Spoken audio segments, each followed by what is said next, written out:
L'énigme du comte écarlate. Le crépuscule tombait lentement sur Londres, les lampadaires s'allumant un à un dans les rues humides.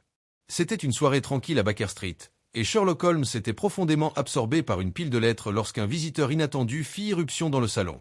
Un homme grand, à la silhouette élégante et à l'air agité, entra en hâte, fermant la porte derrière lui. Il se tourna vers Holmes, ses yeux emplis de panique. « Monsieur Holmes, je vous en prie, aidez-moi » dit-il d'une voix haletante. Holmes leva les yeux et observa l'homme avec une attention minutieuse. « Vous êtes visiblement perturbé, monsieur. Asseyez-vous et expliquez-moi ce qui vous amène. » L'homme se présenta sous le nom de Georges de Valmont, un noble d'une vieille lignée, porteur d'un titre important. Il expliqua qu'il était le témoin d'un événement des plus étranges. Un comte, surnommé le comte écarlate, semblait hanter son château ancestral situé à la lisière de Londres. Les rumeurs prétendaient que cet homme, autrefois un aristocrate respecté, était désormais un spectre, dont les apparitions effrayaient les habitants du village. « Mais ce n'est pas tout, » poursuivit Georges de Valmont, la voix tremblante. « La nuit dernière, ma sœur a reçu une lettre anonyme. Elle portait un sceau rouge sang, comme si elle venait directement du comte écarlate. Elle a été avertie de sa mort imminente si elle ne suivait pas une série de directives mystérieuses. » Holmes, toujours calme, se leva et se dirigea vers une carte de Londres. « Vous dites que le comte écarlate hante votre château ? Je suppose qu'il y a une explication plus rationnelle derrière tout cela. Nous allons enquêter. » Le lendemain matin, Holmes et Watson prirent le train en direction du château de Valmont, situé dans un paysage boisé et isolé, au-delà des limites de Londres. Le château, bien qu'imposant et majestueux, dégageait une atmosphère lugubre, presque oppressante. Ils furent accueillis par la sœur de Georges, la comtesse Isabelle de Valmont, une femme d'une grande beauté, mais d'une pâleur inquiétante. Elle les conduisit dans le salon, où une grande cheminée brûlait doucement, mais le froid semblait imprégner l'atmosphère. La lettre anonyme, celle qui avait inquiété la famille, était posée sur la table. Holmes prit la lettre et l'examina attentivement.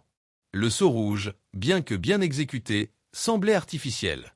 Il était bien trop propre pour être un sceau de cire authentique. « Voilà un indice intéressant, » dit Holmes. « Cette lettre n'a pas été écrite dans la précipitation.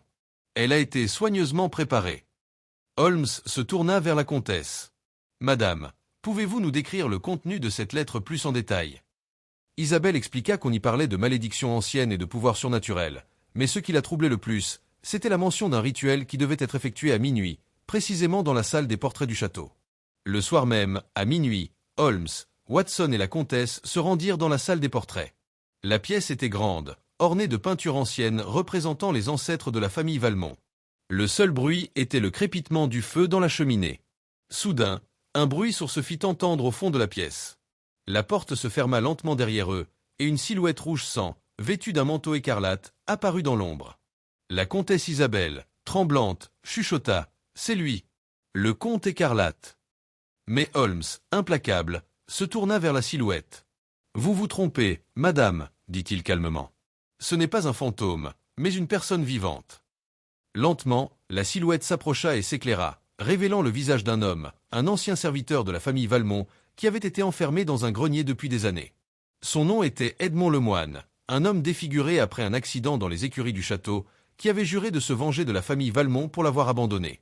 Edmond Lemoine, vêtu d'un manteau écarlate pour cacher son apparence mutilée, avait semé la terreur en se faisant passer pour un fantôme. Il avait utilisé des lettres anonymes et des illusions pour manipuler la famille Valmont, leur faisant croire à une malédiction. Son but était de récupérer l'héritage des Valmont, une grande fortune qu'il pensait mériter. Holmes, d'un geste rapide, fit signe à Watson de l'aider. Il n'y a pas de malédiction, seulement une vieille rancune. Edmond Lemoine fut arrêté et conduit à la police, où il confessera ses crimes. La famille Valmont, soulagée, put reprendre le cours de sa vie. Holmes, toujours calme et implacable, expliqua à Watson en partant du château. « Vous voyez, Watson, tout mystère a une solution. Il suffit de chercher la vérité derrière les apparences. »